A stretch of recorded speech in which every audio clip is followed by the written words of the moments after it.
Okay, let's make a start. Well, welcome everyone to this special online event as part of the Pembroke 400th anniversary celebrations. And the topic of today's event is, do we need the office anymore? Which is obviously a really interesting subject, which is still very much being discussed and worked out by different organizations all over the world. And let's bear in mind that in March 2020, millions of office workers all over the world suddenly had to work remotely, like it or not.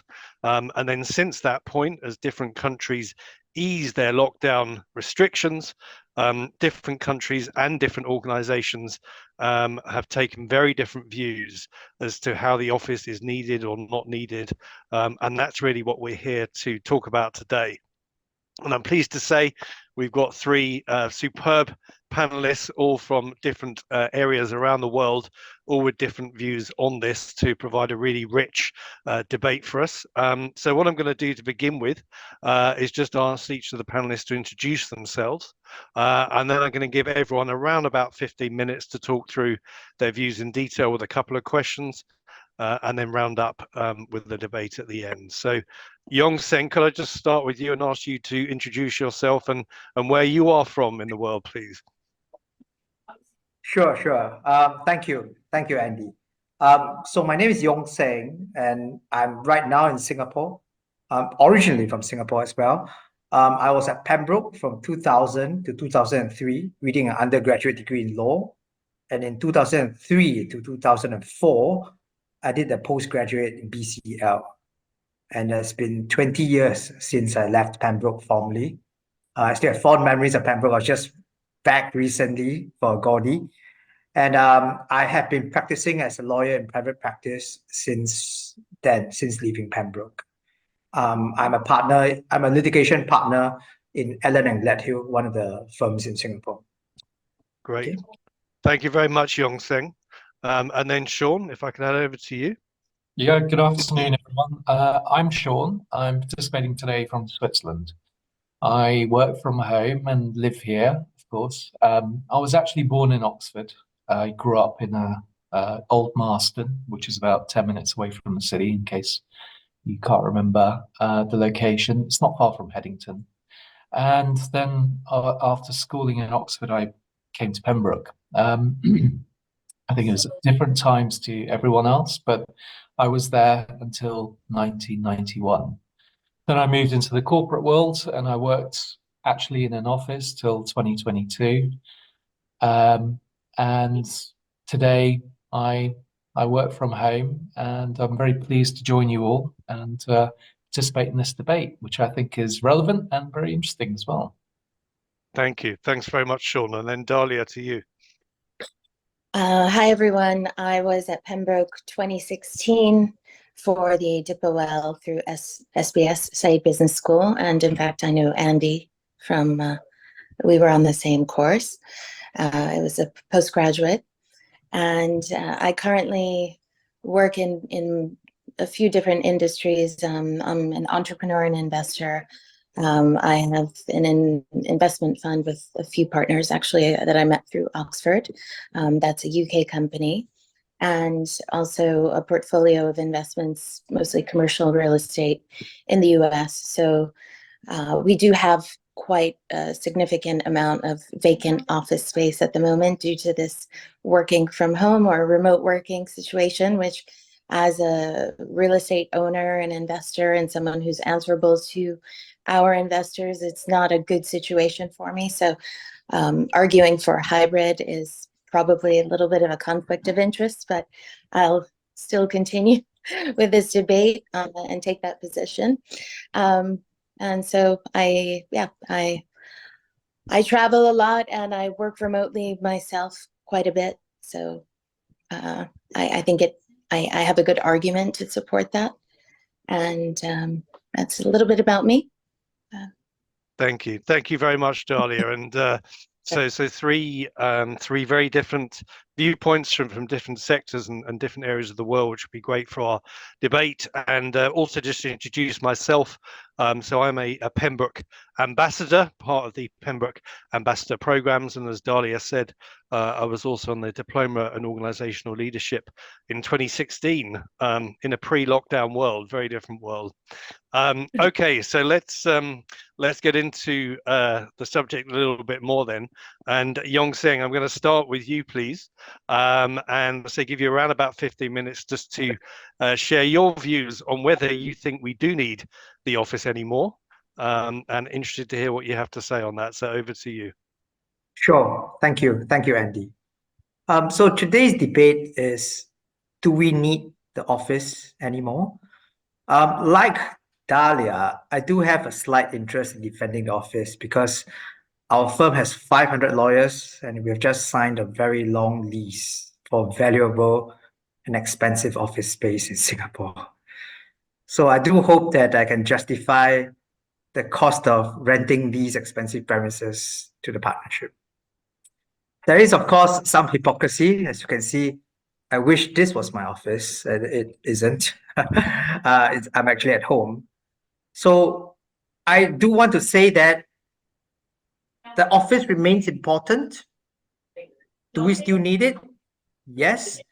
But I'm not going to argue for an exclusive work in office today. So there may be some form of overlap between what I and Dalia have to say, but I am of the view that the office remains essential and it provides something to the work experience and productivity which working at home cannot replace. So my essential thesis is that, do we need the office? Yes, we do, but perhaps not for the same reasons as we used to need it before the pandemic. Now, I'll start with some historical reasons for the office. Some of these historical reasons, I believe, still remain valid, and others have changed. Those that remain valid, those that, well, they're not eternal, but I'll say that maybe they're evergreen. Those reasons are not to do with technology, but with the human condition. As social animals, we need to socialize, to collaborate, and I believe the physical office is something for which there's no reasonable substitute. So I have told you what I intended to defend, which is the continued existence of the physical office. I will not advocate the abolition of remote working at all, or the abolition of Teams or Zoom like this. Technology remains relevant, especially to bridge these gaps of space that we have now. But nevertheless, the office remains dispensable. My first theme will be from history. Since we're all alumni of Pembroke, we'd all be familiar with academic communities in England, ancient ones in Oxford and Cambridge. We started out as residential communities. I think we're all aware that Beef Lane used to be a community of legal scholars, even before Pembroke College was founded. And I think we're all aware of the residential limits. 6 miles as the crow flies from Carfax Tower. I think that's significant. I think Sean would have been within 6 miles, even where he was born.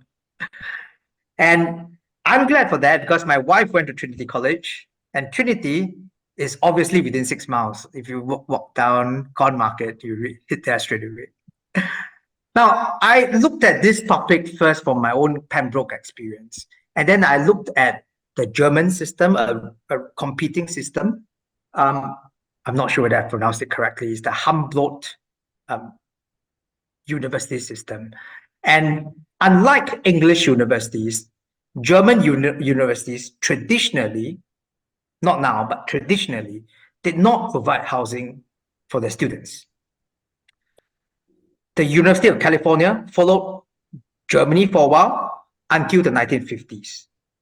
And it was observed just before they made the switch that Oxford and Cambridge, which the Ivy League followed, had the advantage of communal social spaces for faculty-student interaction. Let me just share my screen so that I can show you this quote I found. Okay, spare me. There we are. Okay. Spare me. Invite share screen, screen 2. There we are. Can everyone see that? I think it's coming through now. Yes, can see it. Yes. Can you see it? Yeah? Yes. It's an extract from The Gold and the Blue, some memoir of some vice chancellor of UC Berkeley. But you can see here that it says here that historic English tradition of Oxford and Cambridge were quite different. It included residence halls, dining commons living, provision of sports fields, opportunities for faculty to student contact outside the formal classroom, as in tutorials, special lounges, tea rooms. This was the tradition inherited by the Ivy League and many other private American universities, and nearly all of the most selective liberal arts colleges. The Big Ten in the Midwest began shifting towards the British model, etc., etc., etc. And Berkeley then followed. As you can see here, it says other public institutions slowly followed, but not Berkeley. So it was a tinge of jealousy and so on. Okay. So that, I say, that historical reason still remains valid. Now, I will now fast forward to the 1900s, and this part of the research is really interesting. In the 1900s, office workers needed the office because they needed access to technology, machinery, which was expensive, bulky, and only available at the office.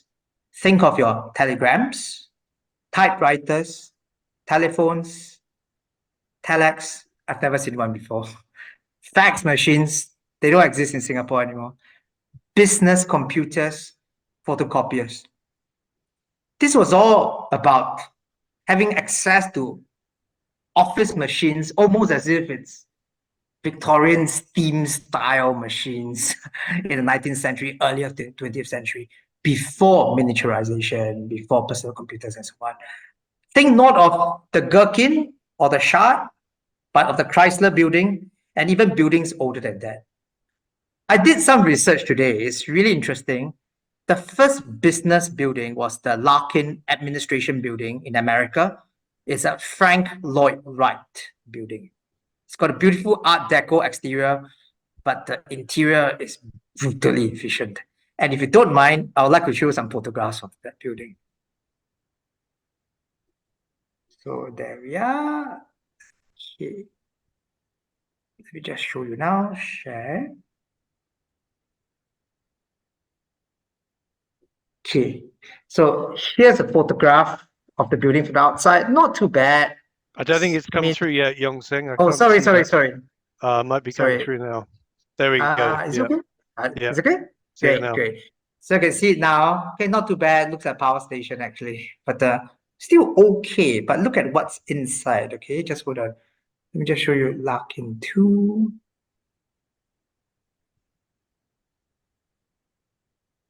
Can you see it? Yes, see that? Can you see the words intelligence, enthusiasm, control, cooperation, economy, industry, so on, thought, feeling, action, and all these guys milling about. Okay, one last photograph, please, and then we're done. Just bear me. Here we are, and here's what the inside looks like. Sean, if you studied law, does look like a little bit of the Bodleian Law Library. Yeah, so that was what it looked like. Now, so I'm just going to stop my share now. I'm just going to say that the Larkin Administration Building, which I just showed you, has been demolished in 1950s. I don't really relish working in a building like that, and I don't think people do anymore. And that's not what I'm advocating for. Now, post-pandemic, do people want to go back to offices? I think there are reasons for going back to the office, but not for the same reasons as before. We don't need huge machines anymore, but we're going back for different reasons. This time for human, for social reasons. Let's do an interesting thought experiment. Think back to March, April 2020, when the first lockdowns began, shelter in place. Remote working became the only way to work for most of us. Home was the default workplace where we typed on computers, where we drafted our documents, where we crunched numbers on our spreadsheets. Did we want to go back to the office? Was it a desirable add-on for us? The answer was, and I'm going to show you an article, yes, we did. The office fulfilled a new role for relationship building, for collaboration, for when you had a mental block. Let me just show you this article now. Okay. So this is a BBC article, which I just found. Okay, no, I found it a few days ago, but I didn't really have time to read it until a few hours ago. Okay, but I thought I'll share it with everyone. It's quite interesting. Look at what. So let me just show the article first. 2021, written in the middle of the pandemic. Okay, Kate Morgan. And you can see that she cites a professor of business at Harvard Business School, Professor Bernstein, who says that an office isn't necessarily for productivity, but just because we don't need to be in the office to effectively perform work tasks, just doesn't mean it's useless. There are several functions a physical office space can serve, he says, even if people are still getting a lot of their work done from home. If you think of the office as an add-on, then you ask not what can offices do that remote work can't, but how can we use the office to make what we're doing remotely even more effective? If remote work becomes the default, maybe the office is there for the sake of cementing relationships, introducing people, and deliberate relationship building. Now think back to your college days. Okay, I remember my college days. My bedroom was my office. It was where I drafted my essays. The library, the college library, the faculty library was the communal office. The tutor's room, Mr. Ikila's room, was the CEO's office, I guess. Had I just typed essays in my bedroom and not gone to the library, I would not have met my wife. What about formal halls, schools, dinners, and so on? They all fulfill the same function. So today, the office is less like the Larkin building and looking more like home, physically more like home. And if you look at the US-based company LendingTree, which this article on my screen now talks about, the office looks like home. They say it's a blend of a residential and commercial feel. The idea, LendingTree says, is that it's comfortable and you want to be there as much as you want to be at home. So that's what it looks like now. Let me just show you like that. Okay.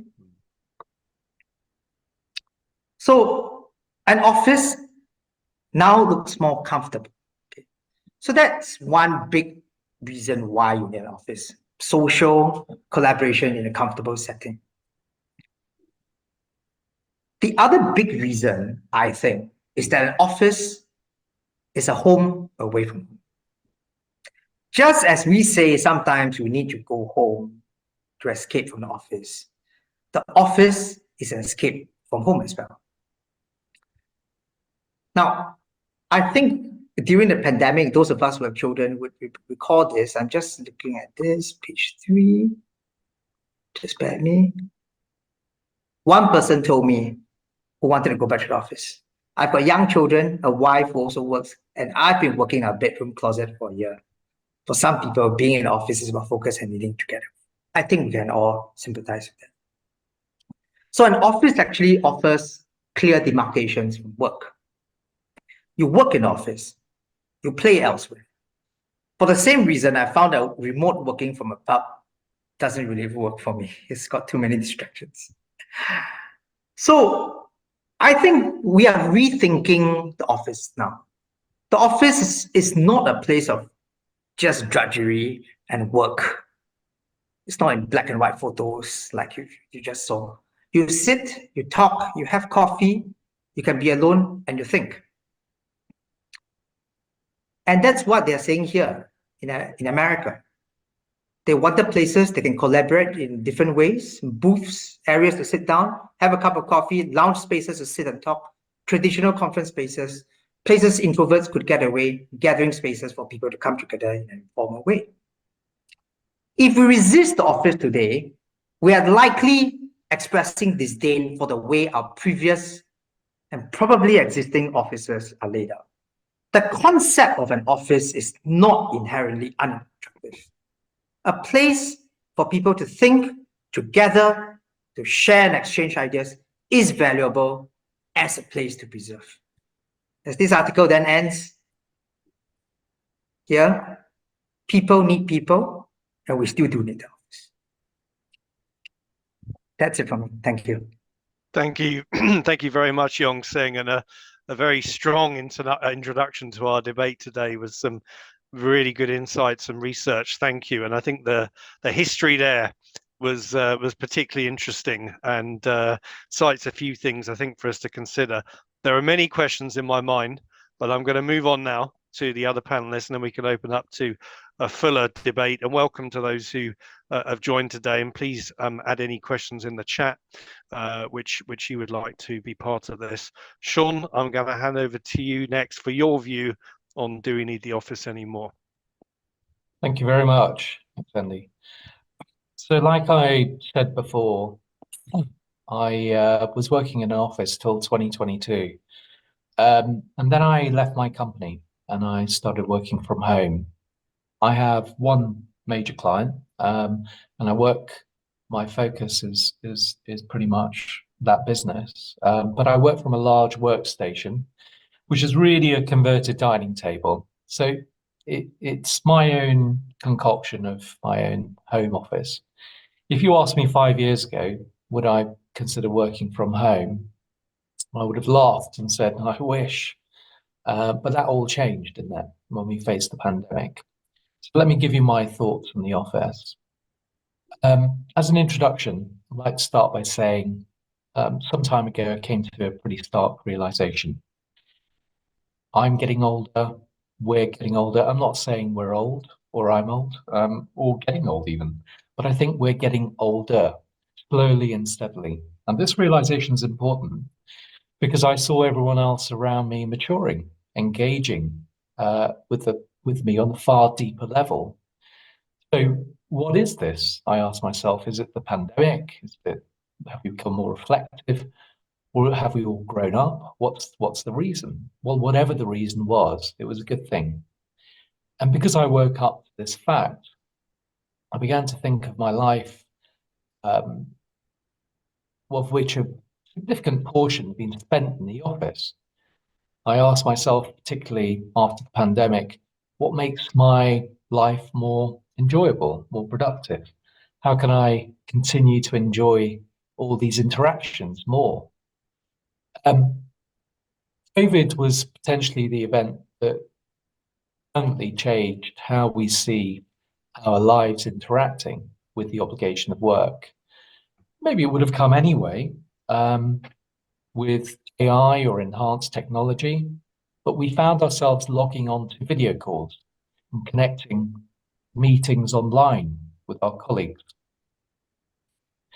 However, for a long time, before that particularly, work was king for all of us, and grinding away wasn't just the norm, but it had some kind of pleasure. And let's be honest, we're addicted to stability, and somehow we believe we have to go out and earn the means to put food on the table.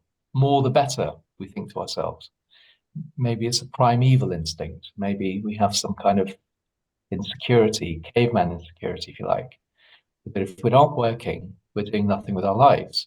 But work has many guises, and we create that work. I'm going to finish my introduction by talking about priorities. What does it mean to prioritize things in our lives? For me, I decided not to prioritize what we're told to prioritize in 2022, but to decide myself what to prioritize. So what does that mean? In my case, it meant a meeting can wait. The job will pay an amount that I want to receive, and the work can be simpler if that's what I want. And most importantly, I can work from home and achieve as much as I feel is necessary and I want to achieve. So today I'm going to give you my thoughts on this subject. And to do this properly in my way, I'm going to talk about two things, two aspects in particular, and it's going to be a running theme through my talk. Firstly, what do we want to achieve for ourselves? And secondly, is the office the place where we really are ourselves? And I thought about splitting my arguments in two, somewhat randomly. So the first part's going to be rational bit, and then the second part is emotional. And the more I created this little talk, the more I realized there are major crossovers. On the rational side, these are practical things, the obvious advantages, disadvantages, of course, and there's a couple of major topics here. And there's always a for and an against, but we need to decide individually what's important for us. And on the emotional side, well, this is what I'm going to look at your heartstrings with, as I've just tried to do. So let's start with the rational side. In researching this topic, I asked a friend of mine what she thought. She's a GP. And between us, she came up with some very good points. Obviously, she headed towards the medical and the well-being and the health aspects. First, flexibility, she said, and working hours. And this is a very obvious point. If we have more flexibility to make appointments during the day, we can do things like focus on our health. When do health providers, homeopathic or non-medical services open? It's not during the night time or before 6 a.m. It's during the day. Even medical providers only open during the day. What does that mean? It means we can arrange appointments to improve our well-being and our health during the daytime. Not only that, we can fit in more opportunities to exercise, prepare meals, go shopping for food or even clothes, and to book in well-being treatments. So if you're keen on those side of things, that kind of aspects of life, these are things you can actually fit into your day a lot easier. So all these things, in my view, make us happier, improve the next point we need to think about, which I think is probably the most critical point, and that's stress. So we all need less stress, and this is very important. I don't have to get up 2 hours before I hit the desk. I can sleep an extra hour. How many of us feel that extra hour makes the most difference? All of us. And we read daily how important it is to sleep. Let's talk about stress. Stress is very good for you until it kills you. There are 3 ways stress will kill you. The first is trauma, and you can recover from this, but you may have post-traumatic stress. The second is burnout. And the third is the anticipation of stress. The only one outside of your control is trauma. The one that will kill us, however, is burnout. And this is because it's about the intensity, frequency, quality of events, factors that give you it. So if you commute for 2 hours a day and there's lots of people around you, lots of noise, lots of conversations, lots of bacteria, twice a day, or even 4 times a day, some people have to do it even more. It can become a huge weight on top of us. And we'll break one day. You know, someone will say to us, "Hey, Sean, you look like you're putting on weight. Sean, you look a bit tired." Or, "Oh, Sean, you got a stain on your jacket." And then we can't take it. Previously, we'd be able to take it. We'd be able to say, "No, it's nothing." Brush it off. But now we feel overwhelmed. The pandemic taught us a very important lesson. And that was working from home allows you to escape in your own private space. You come home at night after the office and you feel relief. You close the door, open a bottle of wine or beer, up your feet, make some tea, whatever our pleasure is. It's at home we feel that pleasure. So when someone makes us feel stressed, we recover best in our own space. Somehow, our mental and physical well-being is improved in our own space. When we're told to work from home, no one, I'm sure, no one worked consistently at home. Everyone took a little bit of space to breathe. And you have to be honest with ourselves. My friend, the doctor, she said, work-life balance is important for the well-being of one's physical and mental health. That's what she said, literally. And zero commuting time is like a pill. It reverses the effect of a 2-hour commute. So post-pandemic, now, what can we do with a little bit more time? We can enjoy a gym class, whip up some healthy meals, head out for a walk in our neighborhood 5 times a day for 15 minutes. We don't even need to live in a small flat in central London. We can have a big, nice garden in Buckinghamshire or even Oxford. Not only that, we're avoiding exposure to pollution, especially if you're in London. And that means illnesses. I had a eye infection, and the reason I got the eye infection was I was traveling in the office every morning. It was working in a financial services institution, and I was really tired, and I kept on touching my eye. So obviously, you touch the seat, you touch the handles, you touch various things in the tube, but because you're tired, you touch your eye, you rub your eyes. And it only happened once. So I was quite careful, but it happened once. And guess what? It took 6 months to heal. Not great. So of course, there are negatives about working at home as well. One would admit it. And we've heard just now, that the home office, in a way, working in university and so forth, is like working in an office. Equally, we could say it's like working at home. Social interaction is important.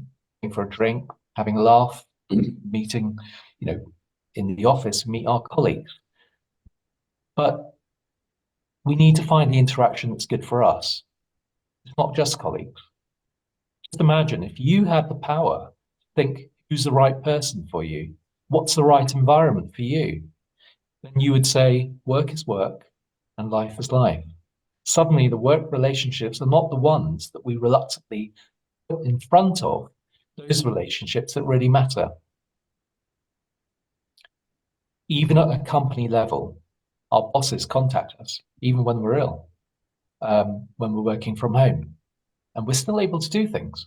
When we're recuperating, we don't feel inhibited to say, okay, I'll pick up the phone. I may have a cold, but I'll pick up the phone. It's only take 10 minutes.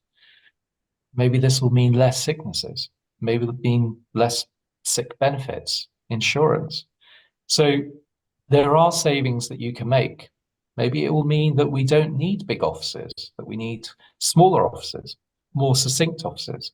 And maybe the carbon footprint will improve because we don't have such big spaces to monitor so many different people. So we can work flexibly without compromising on our goals at work.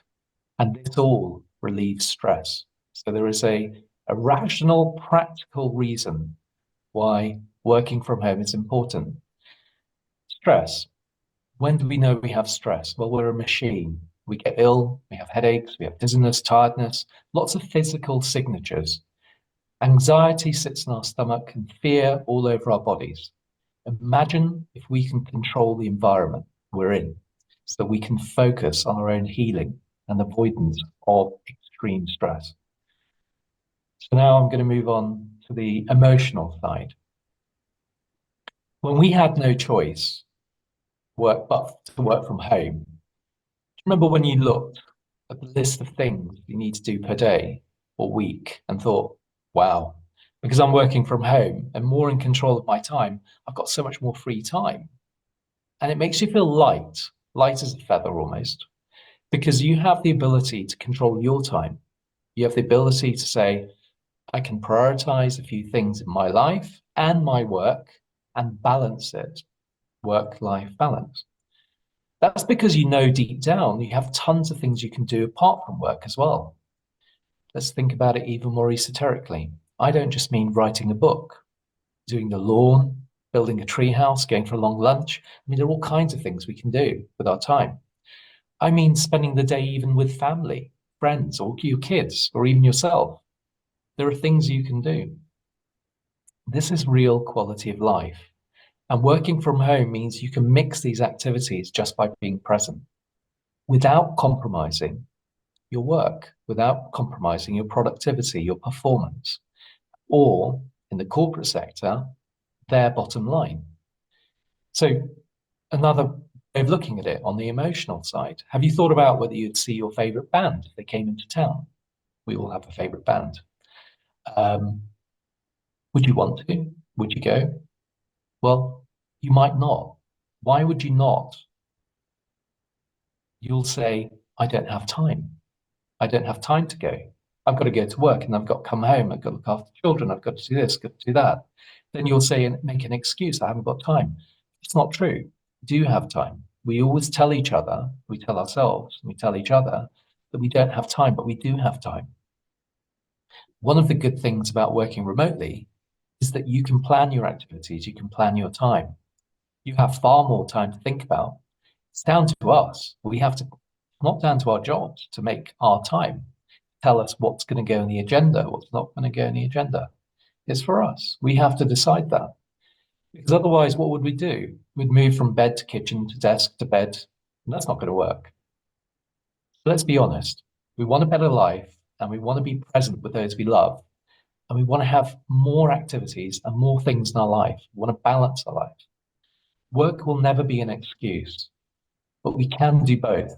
What we can do is either be stressed, drained with complex, stressful jobs, or find a way to balance our lives and productivity. And that means the environment we're in. Remember, it's normal for human beings to burn out, and then we won't be able to do anything. We assign ourselves things that hit us with stress. Work is one of the big factors, but we do have a choice. We can develop our careers and find work that allows us the freedom to do both. Let's talk for a second about people who have no choice. They need to work to earn money. And they've got no opportunity to work from home. And these are very honorable people. To help them and to understand their situation, I think what we need to do is start with people who do have a choice. So if you and I can change our environment, why don't we? Is it because we haven't got the inventiveness to do that? Change our environment, create a work from home presence? No. The truth is, we haven't put in place a ceiling. We haven't structured our lives with a ceiling. And what is a ceiling? A ceiling is a cover. It's a cover to tell us what we have is enough. What we do is enough. Who we are is enough. Those without a choice have another structure. We can help them with a structure. If we find the right environment for people who do work honorably to feed their families, then maybe they can enjoy the freedom to work from home as well, from a place that they feel comfortable, and not spend all of their time working outside of their home. So ceiling is a very important aspect. Another important aspect is boundaries. So boundaries are not set by the world, they're set by us. The office doesn't tell us how to live. We dictate to the office or work environment how we live. Think about it as a gain or loss. If we sell our well-being, that's our loss. Our gain is income, perhaps. But are we trading it at a fair value and a fair price? Our well-being includes relationships, it includes ourselves and an opportunity cost of things we can do. Let me give you an example. Everyone who's been at Pembroke or even Oxford, I think, I'm sure of it, at some point has thought, I can write a book. Imagine if all these minds had the time to write a book. Time is the essence of all our opportunities. Think about the seasons of life. Today we're in summer. We can enjoy life. We're young, healthy. But as we get older, should we focus on autumn? And where does work fit in? It's essential, but, and a big but, We can dispense with the office and stop losing time. We can maximize with the important things in our life. By the way, last year, there were only 62,000 books published. I think that's a dip in the ocean. We can do more than that. So we connect the quality of the office to our self-esteem and self-worth. You work for Citibank, give a chance. We feel like we're in the number one place of work. I worked at JP Morgan when I was 29. And office, there was only office then. Office was king. We try and convince ourselves that our achievements are promotion and the office is where everything happens. Life happens even. But the office is actually a gym where the treadmill is. I can't change the fact that we have to work, but what I can do, or what we can do, is we can encourage ourselves to focus on our ceiling and our boundary. What do we need? Let's work from there and focus on the time we need to spend on the office. We need to spend any time there at all. We live today in a world of abundance, touch wood.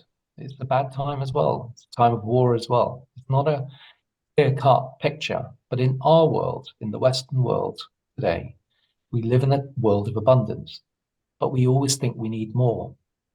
We come back to the question of ceiling and boundary. I like thoughts of young people. I actually think young people today are probably the smartest of all the generations we've had before, probably. Look how they become influencers and Instagram stars. They're not going to the office.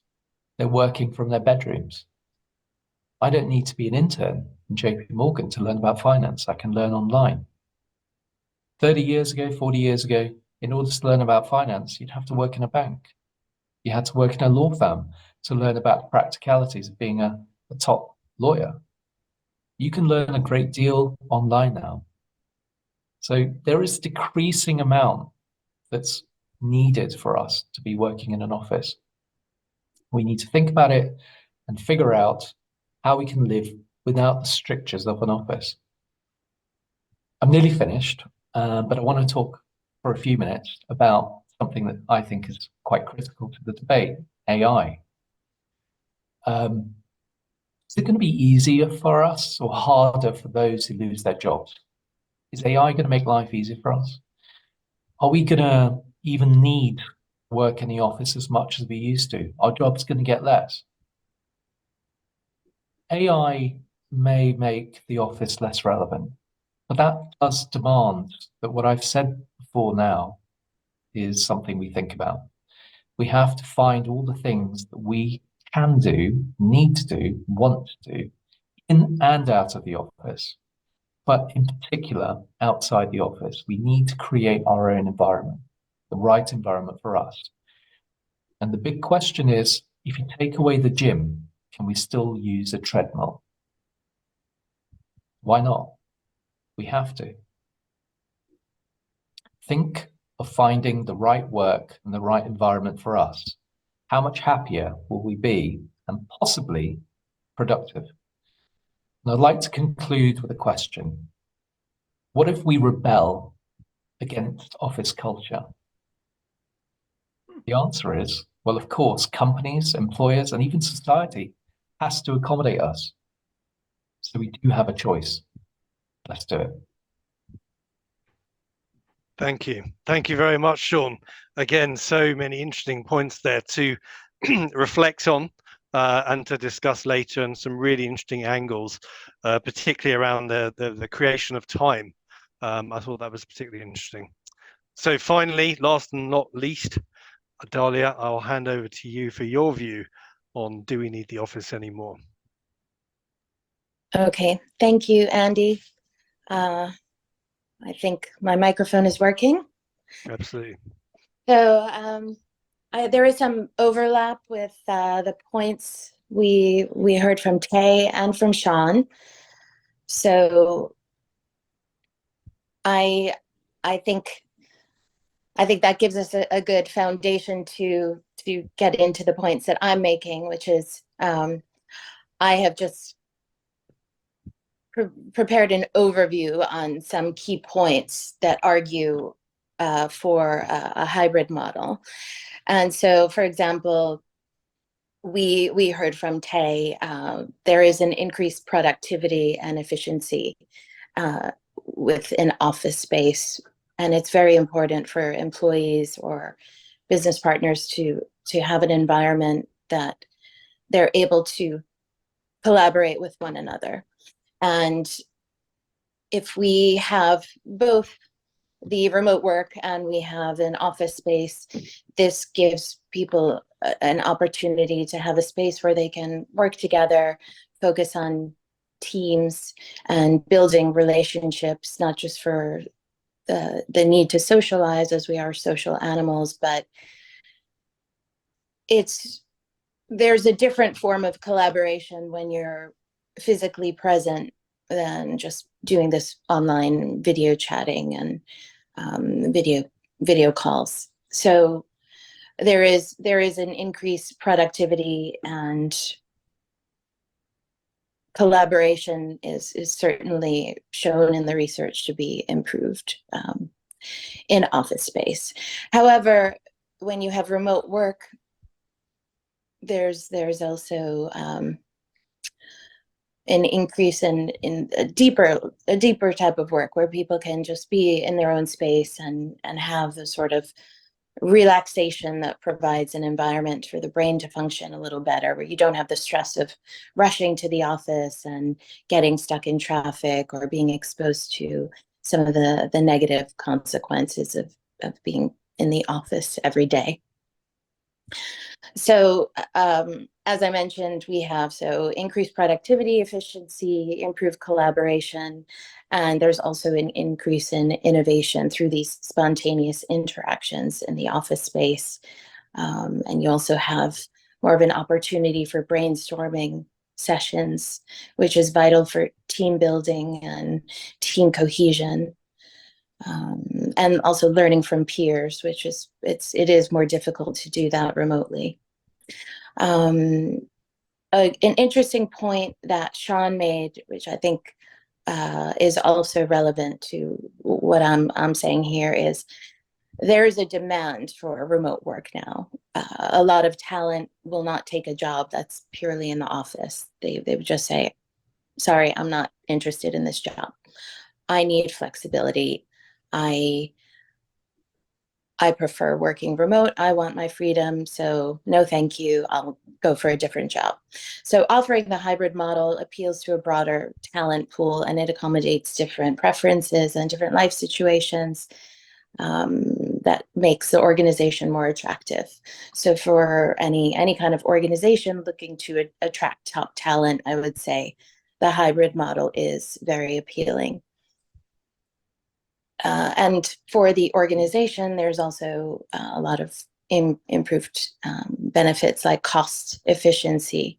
So companies can reduce their overhead, reduce their office space, and maintain some form of an office space, a hybrid model that supports a business continuity and a presence for the brand as well.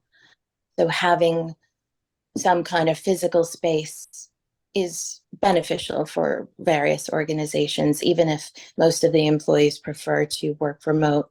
I think it's important to have something available. And getting back to the images that Tay showed us, those beautiful, for example, those beautiful buildings where you feel at home at work. It's no longer this dry, sterile environment with fluorescent lights where you have to just starve yourself all day and eat unhealthy food and have 8 coffees a day and not be able to leave the office for, say, something like what Sean was saying, running to a medical appointment or getting to the gym. A lot of these hybrid or co-working office spaces have a gym right there as well. And we have an office space that used to be occupied by it's 150,000 square foot space. It was occupied by one tenant, one large financial organization, and they had a small gym. but they decided to move back into the building and use the space as a co-working space. So we were told that a lot of the employees also struggle to make it to the hybrid office space because they have to drive their children an hour or half an hour or get stuck in traffic. They have to drive their children to, say, a daycare center. So one idea is to allocate a space to create a daycare center to make that transition a little bit easier for people if they like to not just be working remote, but have a space where they can bring their kids along and not have to worry the kids are taken care of. So I think this hybrid model requires a lot of creativity to make it work and to make it viable. Another benefit, of course, is as we also discussed, Sean mentioned the increased work-life balance. So we do have research that shows there's increased productivity and well-being due to the flexibility in location. So people are better able to manage their personal responsibilities, and they have higher job satisfaction and also reduced burnout. So reduce stress, reduce burnout. We look at all of the increases in all sorts of chronic diseases, and we wonder why are there so many chronic diseases affecting us when we should be having a longer lifespan, given all the advances in medical science. And a lot of that can be triggered by stress and lack of proper nutrition due to our hectic lifestyle. So hopefully this hybrid model, or creating a prioritizing well-being for the workforce, would then hopefully lead to a decrease in chronic illness and all of the negative things that come with stress and pollution.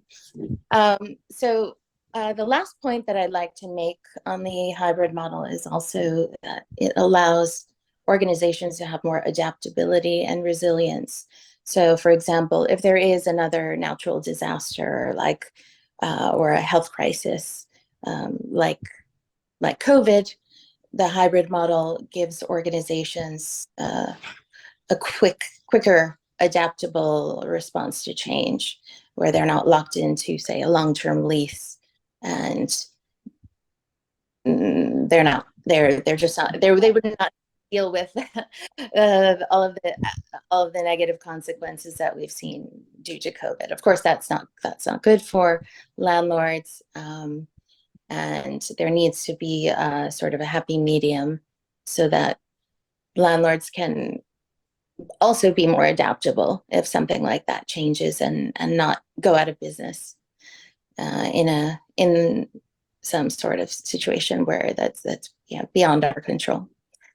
I think that covers most of the points I wanted to make. On a high level, it's productivity, employee satisfaction, and organizational flexibility. Great. Thank you, Dalia. Thank you. So great. Thank you very much, everyone, for providing so many rich ideas and contributions to start us off today. And I'd say, as we get into this debate, for anyone else joining us here, please feel free to put questions in the chat as we use our remaining time. So we've got up to around about 30 minutes left. There's a couple of points I really want to start in on, please. And this whole topic of returning to the office for any of us in an office-based role has just been there from the minute lockdown restrictions were lifted. And I've read lots of different articles about this. And I think what always fascinates me is how contradictory the articles are. So in London, for example, where I work, on one day you'll see, TfL, which is the London Tube network, traffic is back up to 90%, everyone's back in the office, and then you read something the next day saying, office leasing space is really in trouble, and then you see an article saying that 16 new skyscrapers are being built. So there's lots of contradictory things going on. So I think every organization is grappling with this, but I really want to focus on the topic today, which is this word need. Do we need the office anymore? And Sean, one of the points I really wanted to start on was your point about the benefit for the individual in terms of healthcare, or health, sorry, not healthcare, but in terms of things like time and less stress and travel and that kind of thing. And I think many people would agree with that. But I think when I think of the examples that Yong Seng shared around the collaboration spaces and the way they're updating, it seems to me there is also a strong need for maximum output and maximum productivity to have time together as well.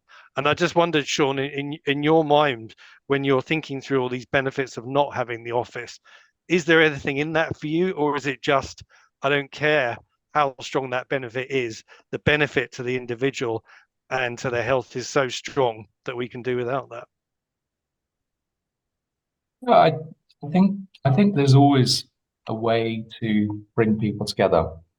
I think you can bring people together by organizing a conference. You can bring people together by organizing meetings. And there's no reason why you can't have a shared space, an office space, so to speak. But that office space becomes like conference center where you meet for meetings. But we're talking about, the office is a more stable and permanent place where you're working. Today, we're all joining from different parts of the world, which is a testament to remote working and video conferencing. So we have a world now where video conferencing is far more advanced, far more immediate, and we're used to it. We've become very used to it. We had to become used to it because there was no choice. In 2020, that was the only way you could communicate with each other. So today, I think we have a fallback. The fallback used to be going into the office. Today, I think the fallback is working remotely wherever you are. If you need to have a conference call and the person's traveling, you can still have that call. If you need to have a conference call where someone's working 100% full time. I'll give you an example. One of my friends in Switzerland, he works for UBS and he works in technology. And he was told by UBS, you don't need to come back in the office ever again. That's it. You're done in the office. Actually, all we need you to do is work remotely. So UBS took a decision that a certain proportion of its workforce was no longer necessary in the office. You can come in the office and meet people, so physically you can meet people, but I don't think that you need to do that for the well-being of an employee. The employee can still perform his function, notwithstanding he's not met. There were many people who were hired during the COVID period, and you'd never see them physically. You knew what they were doing, and the work product was fantastic, but you never saw them. You never saw if they were 6'2" or 5'8". You never knew their physical attributes. But was that really necessary? Are physical attributes particularly necessary? Probably not. Interaction with people. If you interact well on a video conference, does it make a difference? If the company is performing and doing well, that's a good argument saying we can survive without the office environment. And I think that's the important aspect. If you look at, it's a bit of a dark, morbid subject, but the death certificates of people today in the Western society, majority of people are dying from diabetes.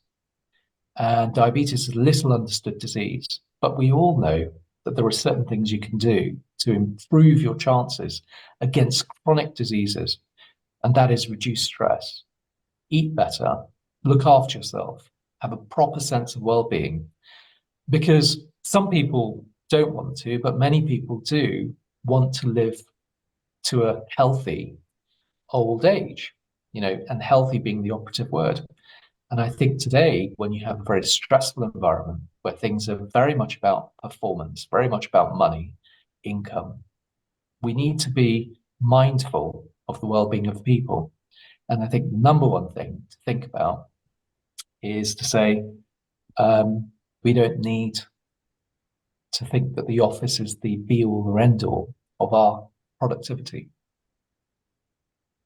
Thanks, Sean. And just one further follow-up question from me. What if someone's health needs are not met by working remotely. So I'm thinking, and I think you may have used an example of this, but there may be an example where you have two employees on a team, one of whom enjoys the benefits you've described, and then the other one says, well, actually, I don't want to be doing that from home. I get much more health and a much better interaction by meeting in person in the office. So what happens in a scenario like that? I think everyone has to take ownership of their own well-being and personal situation. So if you were to present someone to me who thought that they can't work from home, first question to say is why? Why can't you work from home? Is there a real reason? Is it because you don't have a nice environment to live? Do you have children who are running around throwing things at you when you're working? Can you not change that environment slightly? Is it possible? If it's not possible, there are other issues. But these are not issues of the office, these are issues of the individual. And so understanding, is that person capable of working from home, is an important question as well. We do have to ask the question of how do we make that work? How can we make that work? Even with individuals, can you help improve individuals' lives to balance that equation? So I do understand that people want to come back in the office, but what's the real reason? They don't want to spend too much time with the family. I mean, it's a different question. It's a different issue. Working with people and having interaction with people is very productive. One can't deny that. But I think that it's where you have the baseline. So that doesn't mean that you don't meet people. You can't say, well, because I work with someone, I don't want to ever meet them. That's not true. That's not right. We do meet them, but the baseline is that you work from home. But when you do meet them, you interact with them, you maximize your time with them in order to have a proper sense of well-being for yourself and a intensity of work when you're meeting people physically. Thanks, Sean. And there is a question in the chat, but also, Kevin, I can see your hand was up. Would you like to make a contribution? Yeah, that was actually, I had more of a comment than a question. I want to pick up on something Dalia said.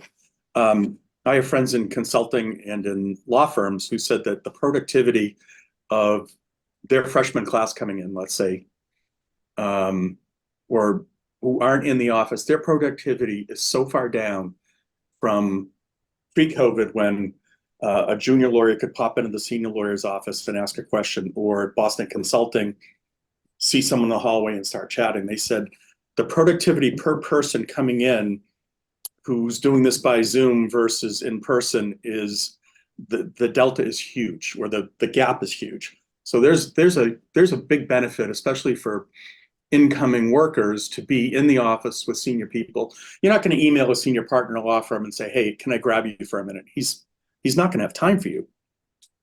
And I think the other point would be, actually, I think going to the office has health benefits. You're walking around, you're going out to lunch versus sitting around at your house for 8 hours a day. I know a number of people who gained weight during COVID from not moving around. Maybe they were drinking at night, but I do think the office has its benefits. So those are my two comments.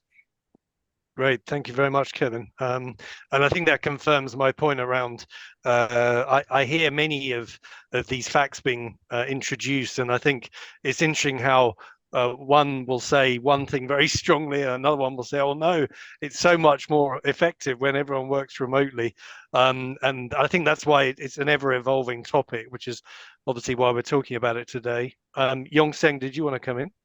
Yeah, since there are no winners or losers, right? Can I just Absolutely. pick out some points from Sean that I found extremely persuasive, and I'm going to bring back to my senior partners. Sure. First of all, I would like to remind everybody, you shouldn't confuse the lack of social interaction that's associated with the pandemic lockdowns or shelter in place with a lack of social interaction just because you work from home. I think Sean makes a very good point here that you can still have a very healthy, active social life because you're working from home post-pandemic.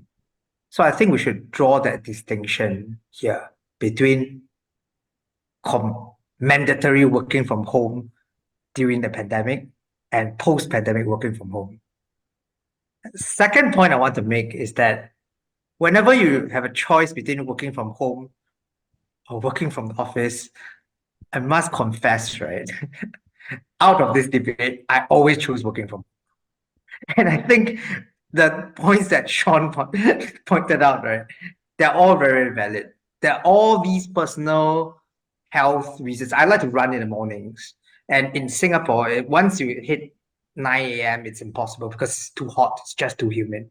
So if I run, and I need to go to the office, then I have to get up really early and sacrifice the 1 hour of sleep. Okay? That brings me to my third point. Okay, during the pandemic, when everybody was working from home, most people I knew would take a nap in the day and they would not feel guilty about it. And that ranged from very senior partners to the youngest trainees. And then I think, right, just shows that actually we've been depriving ourselves of the ability to nap. And that is one drawback of the office, right? And so that deals with the health reasons. Finally, I just wanted to say what Sean said about going to the office, right? When you actually work from home, you value the human interactions much more. And then you don't need to go to the office to actually meet these people. You phone them up for lunch and all that. And I find that that's what I do now. I still go to the office every day, but I actually do the work at home.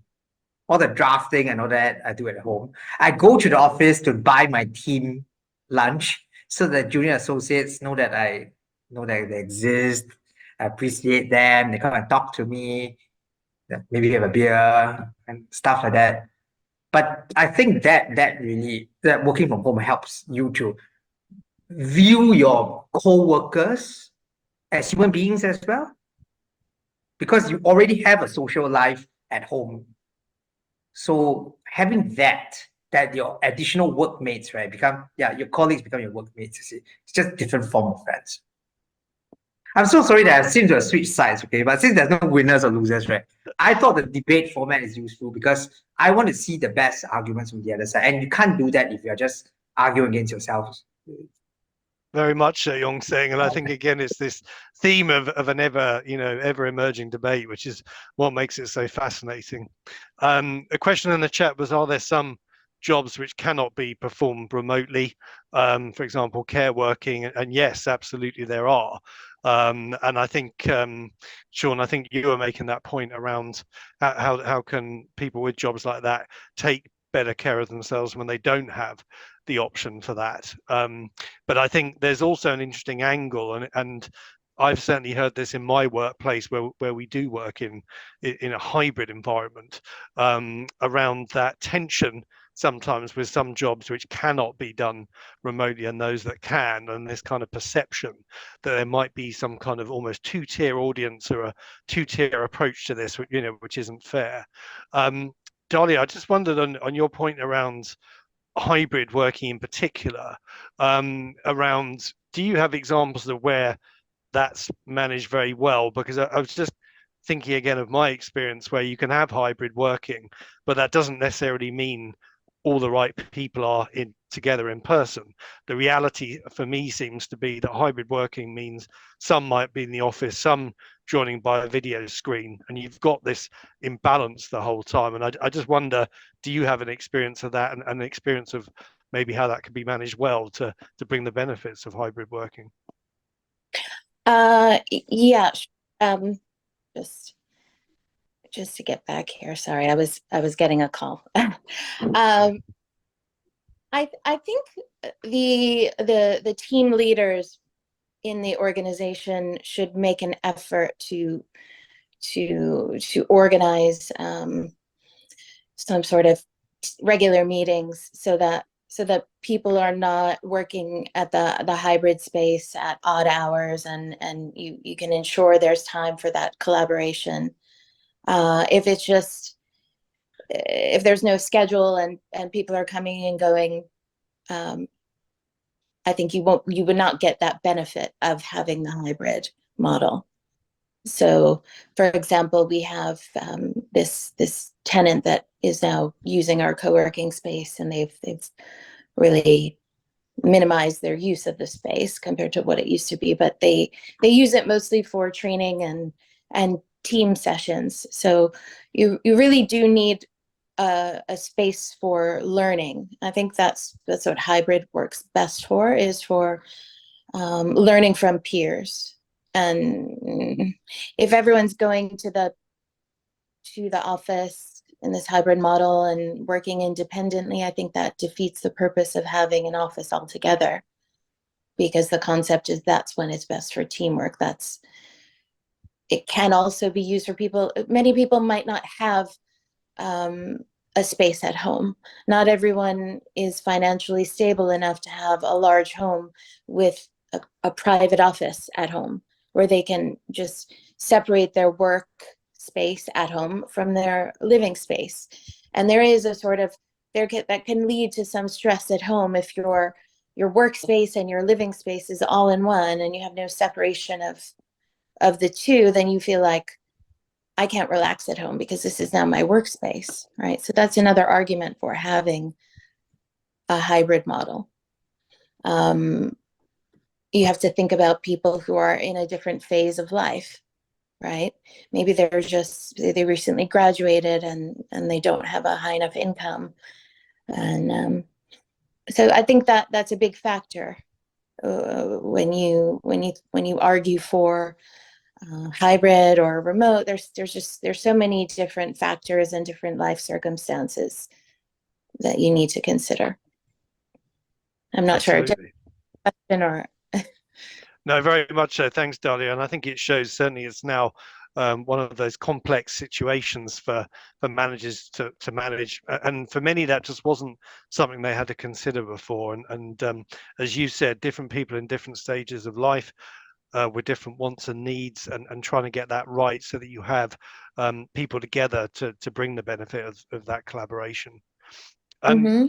Yong Seng, I just wanted to go back to some of the evidence you quoted. The BBC article I thought was particularly interesting. And I think one of the things I can relate to, even though I'm not a sort of social scientist, is there is something about being together in person in a business context, which is just different to remote. So what we're doing now, we can communicate, we can all see each other, we can all understand each other, but we don't have what I would describe as the 3D effect, the full-on experience. And I've often cited situations which maybe are a little bit more subtle or a little bit more sensitive, where when you're in person, you get a feel of a situation and a sense of a person which maybe you can't remotely. And I just wondered, in that evidence you were quoting back from that article, around when you are trying to say to people, you might, for personal reasons, not want to travel in and have this time at home, but actually there's something about being together, something about being together that there always has been and always will be. How does an organization sell that? I mean, we're debating amongst ourselves, as you've said, you're moving on the topic as well. So if that's an obvious benefit, but someone says, oh, it may be a benefit, but I don't want to travel in an hour and a half just for that. I'd rather work at home. How does an organization sell that? Okay. So for us, right? Okay, I work in law, and it's pretty old school. Well, I think Sean used to work in law too, so you would know. Yeah. So they'll say, oh, everybody must go to office and all that. So my firm, out of every 5 days, you can only work from home 1 out of the 5 days. And it's now, I'll be very frank, it's no longer a debate. I hope you don't mind. It's just an open discussion, okay? Let me just share with you some of the experiences that we have had.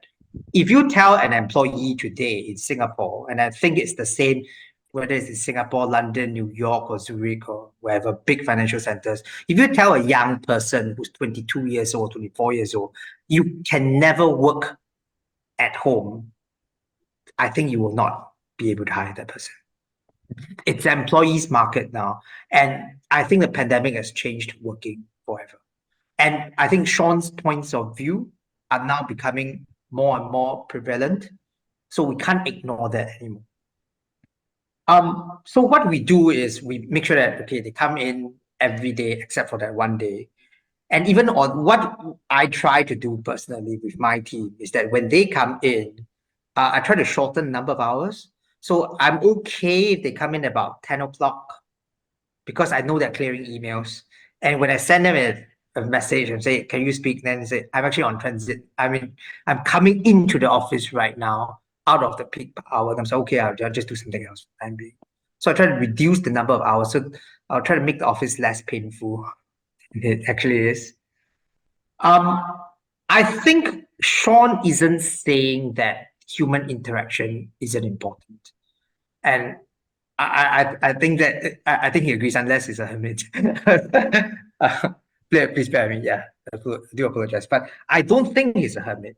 I think what he's saying is that you don't need the office to interact. So for those companies that don't use the office as the focal point, you can have dinners, offsites, conferences, etc., etc., etc. I will tell you this: some of my best friends and I, okay, we don't work in the same office.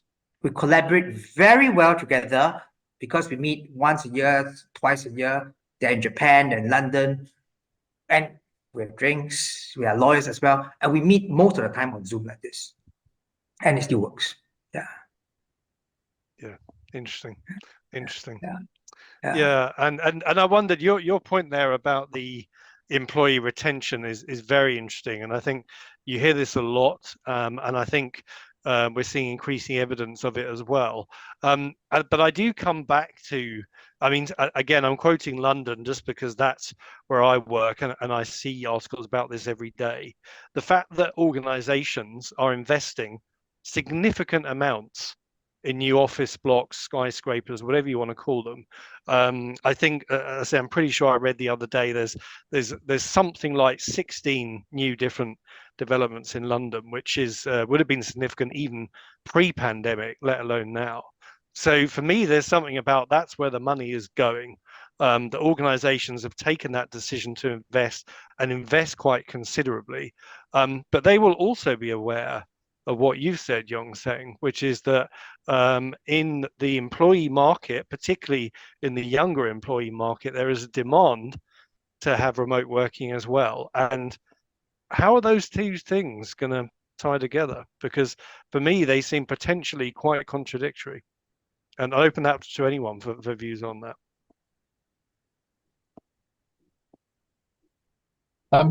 I just want to say something and answer your question best I can. I think, thank you, Tay Yong, for your support on both sides of the argument. I think it's testament to us having a proper debate and actually analysing this in the right kind of way. I think that there's a distinction between business and productivity and work. And I think that when you find businesses which are looking for investment, so any major city may have huge amounts of space for office space. There's always going to be a demand. There's always a need. We don't know what businesses come up, but there's new businesses every day. As sure as there's going to be individuals born, there will be new businesses every day. New businesses grow and change, evolve, die. So it's evolution. And I think that we will always need some kind of business which relates to a space where we can meet together. And I miss it, actually. I miss having sometimes people I can have fun with. But I wasn't working when I was joking around with my friends. I was actually nipping off to the pub at lunchtime for a quick drink and a chat about a difficult issue we faced at work. You know, by the way, there was lots of politics going on at work as well. So it was kind of, the stress levels were different as well. But I think we're in a different phase, right? So the argument is, yeah, there is this need for us to have a proper eye on business and commercial real estate investments, but that won't go away. There'll always be a need to have some space where we can interact. But the fundamental argument about whether the office is our future, that's the big question. And Tay Yong mentions it. I have other friends of mine working for Deloitte and Pricewaterhouse, all these kind of big firms, and they'll always say that people nowadays, they don't want to work full time in the office. And even at the board level, in the previous company I used to work at, there was an understanding that there is no way you can go back to a full time office based culture. You can't. There'll always be a 4-day week, 3-day week, 2-day week. There's always going to be some kind of aspects of that.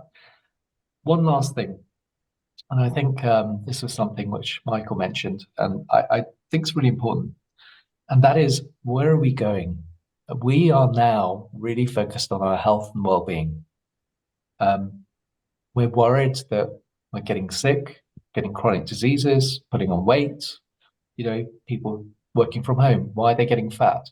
Well, it was nothing to do with the fact they're sitting down, because 99% of the time they're walking around the house, walking around the block. So there is some kind of movement. The problem is their diet, how they're looking after themselves.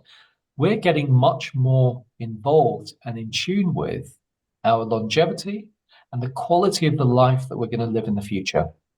So the quality of life you live today and in the future is predicated on things like your stress levels, on the diet you eat, and how you interact with people, your social interchange. The more we're in control of our social interchange, our diet, and all the other aspects of our environment, the more chance we are to live healthier and happier lives when we're older, which I think is what the younger generation particularly, but all of us should be really, really focused on.